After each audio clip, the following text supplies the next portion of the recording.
Shalom a todos, bem-vindos ao canal Ouça a Torá. Vamos continuar a narração do Pirkei Avot, capítulo 4, Mishnah 16. O Rabi Yehudá diz: ser cuidadoso quanto ao estudo, pois um erro inadvertido no estudo equivale a um pecado intencional. Segundo a Torá, existem duas categorias de pecadores. Uma é o transgressor não intencional, denominado de shogeg, aquele que, por exemplo, fuma no Shabat por desconhecer essa proibição, ou que aquele dia é o sábado. A outra, meside, é o pecador intencional e consciente. Naturalmente, a Torá é mais benévola com o shogeg, já que não teve a intenção de violar um preceito divino. Contudo, Rabi Yehudá faz uma clara advertência. Em relação ao estudo da Torá, não há distinção entre shogeg e mesid. No estudo e transmissão da nossa herança sagrada, nenhum erro pode ser justificado, e a indulgência, por falta de atenção ou conhecimento, não é admissível. A Torá é o nosso sangue. A necessidade de estudá-la e observá-la corretamente é tão fundamental e faz parte tão integrante do nosso destino divino que o esquecimento, a distração ou a pura e simples ignorância devem ser qualificados como negligência premeditada. As consequências de tais erros são demasiado sérias para serem reveladas. O nosso texto se refere ao estudo da Torá num sentido geral. Seja cuidadoso no estudo, porque um esquecimento no estudo da Torá equivale a um pecado premeditado.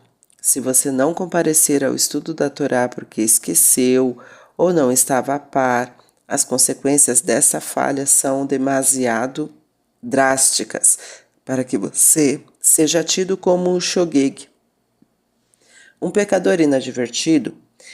Se você esquecer de rezar após as refeições, provavelmente se lembrará de fazê-lo amanhã. Mas se você negligenciar o estudo firme e constante da Torá e ficar sem saber quais são as mitzvot e como devem ser observadas, com o tempo esquecerá e abandonará completamente o cumprimento de certos preceitos, ou até de todos eles, devido a uma total falta de conhecimento. Simplesmente desconhecerá que elementos importantes da sua prática religiosa estão sendo descuidados, já que nunca ouviu falar deles. A ignorância e a inobservância podem assim vir a se fixar e se cimentar na sua forma de vida. Não estudar a Torá de uma maneira constante significa esquecer que é ser judeu. Este livro da Torá não deve se afastar de tua boca, mas sim, nele deverás meditar noite e dia para que o cumpras, de acordo com o que nele está escrito. Estas palavras do Todo-Poderoso dirigidas a Josué se converteram numa base de conduta para os judeus observantes. O conhecimento da nossa Torá é algo que não se pode ser deixado para os especialistas. O Maimônides diz que todo judeu é obrigado a estudar a Torá, seja ele rico ou pobre, saudável ou doente, jovem ou velho. Este requisito é tão fundamental para uma vida judaica autêntica que a benevolência usual perante uma transgressão não pode ser admitida. Na enumeração de pecados denominada Al-Het, que recitamos no Yom Kippur, existe um trecho onde pedimos perdão pelos pecados cometidos, sem saber e conscientemente. Por trás destes pecados encontramos a transgressão mencionada na nossa Mishnah, a falta de estudo.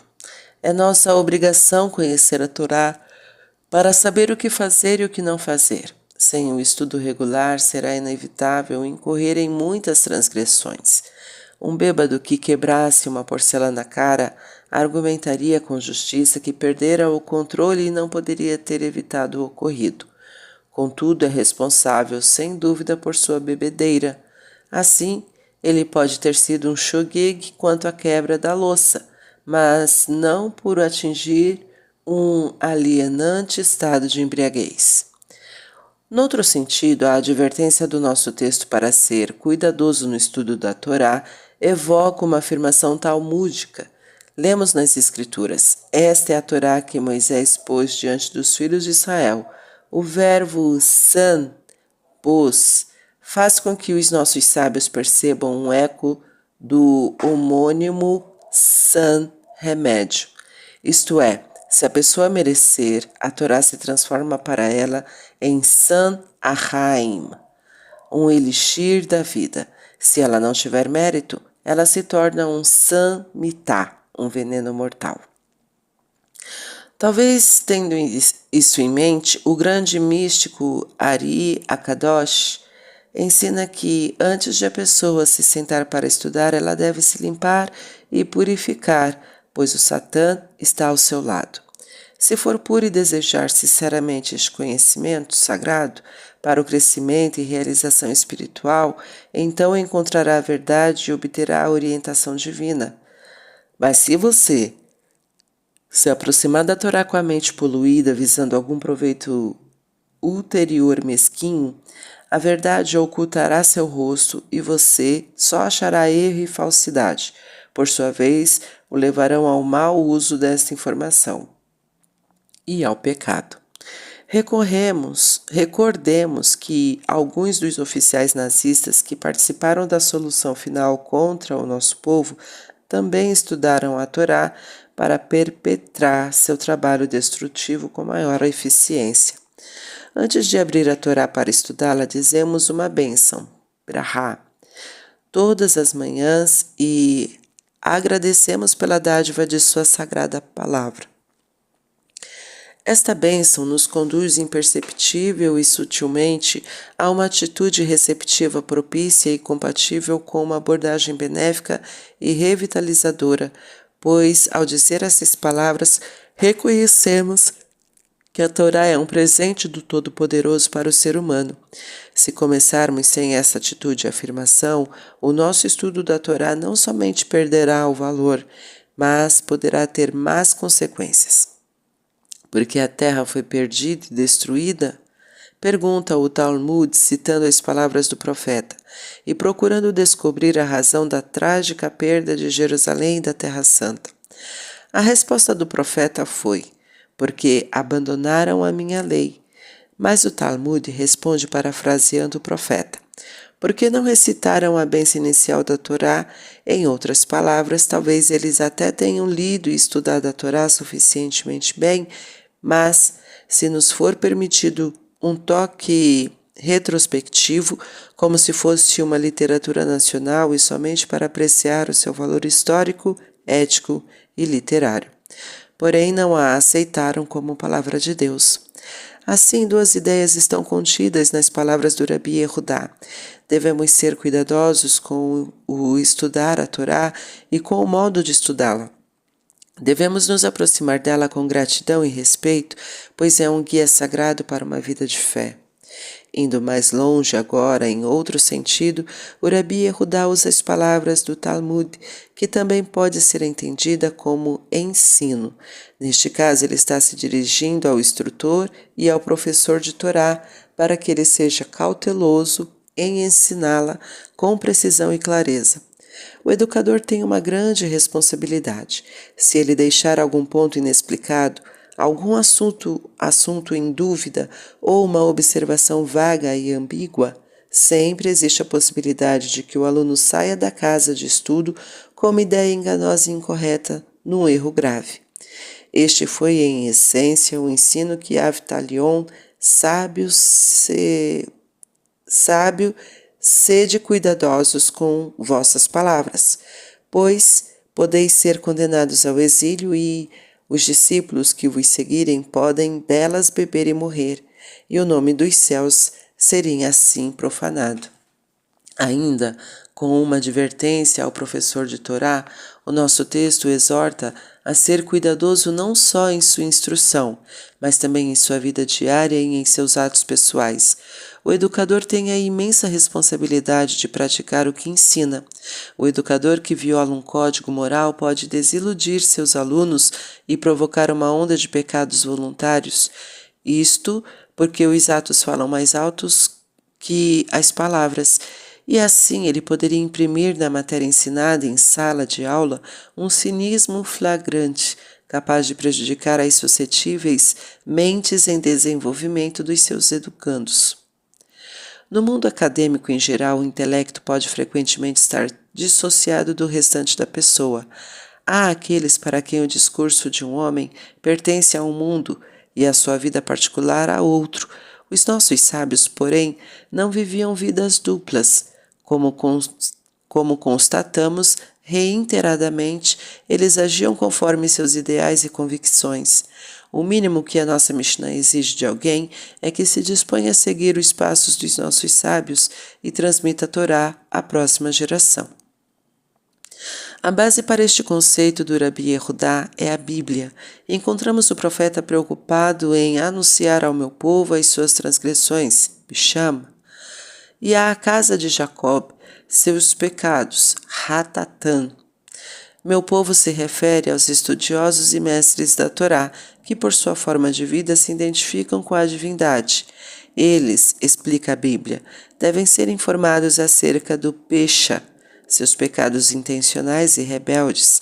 A casa de Jacob, as pessoas comuns, será informada do seu Het, erros involuntários. O Talmud explica assim os termos antes citados: um shogeg, pecado irrefletido, cometido por um erudito da Torá, é considerado uma transgressão deliberada. Mezid, para um am-haaretz, a pessoa ignorante. A violação intencional é classificada como sem intenção, pois sem um conhecimento da Torá, ele dificilmente poderia perceber quão grave foi a sua afronta aos céus e em seu leve deslize. Assim, o ditado do Rabi Yehudá é confirmado. A responsabilidade do erudito e do professor de Torá como porta-voz e representante do Criador é tão grande e depende tanto dele que nenhuma tolerância pode lhe ser concedida. Do mesmo modo, o rabino Isaac Sher explicou certa vez um contraste entre duas outras passagens talmúdicas. Na primeira, o sábio Ula declara que os pagãos se propuseram a observar 30 preceitos, mitzvot, mas só mantiveram 3. Primeiro, estabeleceram limites à sua depravação para salvaguardar a santidade do casamento. Segundo, não comercializavam carne de cadáveres humanos. Terceiro, respeitariam a Torá. Ula nada diz sobre o fato de eles não se absterem de homicídio. Aparentemente, o assassinato ainda era bem corriqueiro entre os pagãos, mas ao menos respeitavam o ser humano ao não praticarem um canibalismo comercial, o que, segundo Ula, constituía a observação de um valioso mandamento. Em outro ponto do Talmud, os nossos sábios contam a respeito de um terrível incidente ocorrido no Templo Sagrado de Jerusalém. Originalmente, aqueles entre os Koanim que queriam remover as cinzas do altar, assim o faziam. Quando havia muitos que queriam fazê-lo, corriam em direção à rampa que conduziam ao altar, e quem chegasse primeiro a menos de 4 cúbitos do altar, adiante de seus companheiros, conquistava o privilégio. Certa vez, dizem os sábios, ocorreu que 2 Koanim estavam correndo emparelhados quando alcançaram a rampa, mas um deles alcançou primeiro os 4 cúbitos, mas a faca do outro se cravou no coração do vencedor.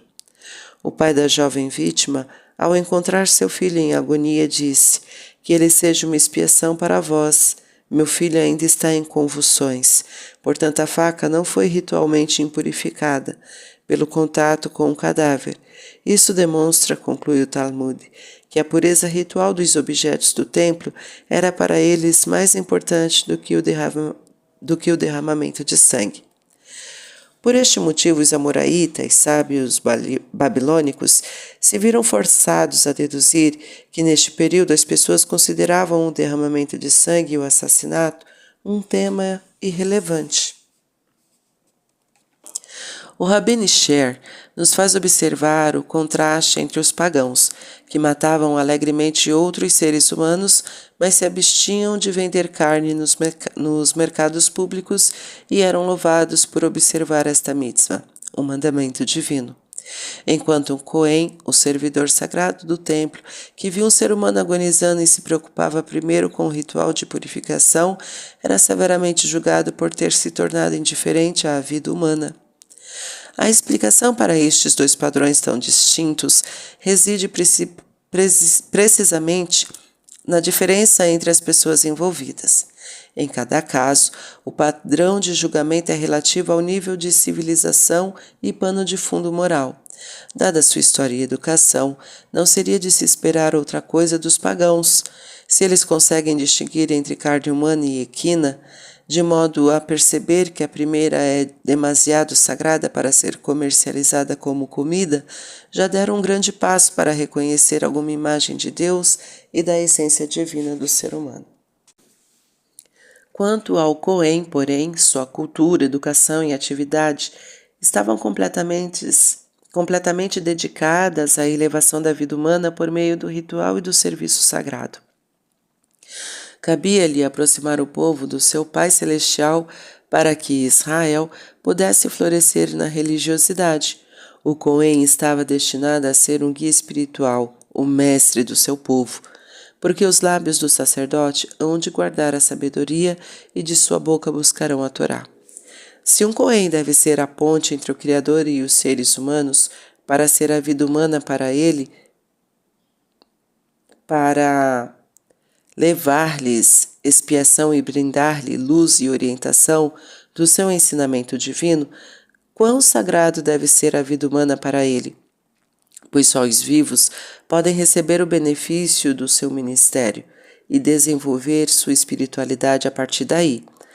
Quanto não haverá de ser distorcido o senso de valores desse Cohen ao ver seu filho lutando entre a vida e a morte e falando do que todos deviam estar pensando, assegurou-lhes que a faca, um utensílio do templo, poderia ser salva da profanação ritual. Se estes servidores sagrados se esqueceram de que a perda de uma vida é a tragédia suprema, então não existem palavras de perdão ou indulgência para eles, pois se tornaram indiferentes e sua sensibilidade e consciência desapareceram. O Rabbeinu Sher concluía sua exposição com mais um ponto, porque quando vamos à sinagoga no Yom Kippur, ficamos tão preocupados em obter expiação por meio das nossas rezas? Afinal, respeitamos o Shabat e mantemos um lar kasher.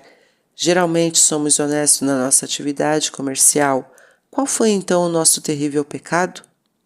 Aqui, a resposta também é o conceito de pecado e culpa é, em grande parte, algo relativo. Esta manhã, durante o café da manhã, quando talvez tenhamos lido no jornal que um limpador de janelas encontrou a morte, paramos de tomar o nosso café. Afinal, um ser humano criado à imagem de Deus perdeu a vida. Talvez tenha deixado uma viúva e um órfão desamparados. Não obstante, continuamos lendo o jornal e terminamos o nosso jejum. Se tivéssemos empatia pelos outros, se não estivéssemos atrofiados das percepções concedidas por Deus e com o coração endurecido, os nossos olhos não deveriam se inundar de lágrimas de pena? Não deveríamos estar sinceramente condoídos por tais notícias? Lembre-se do que afirma o Rabi Yehudá. O homem culto e estudioso da Torá é julgado mais severamente do que o homem simples da rua.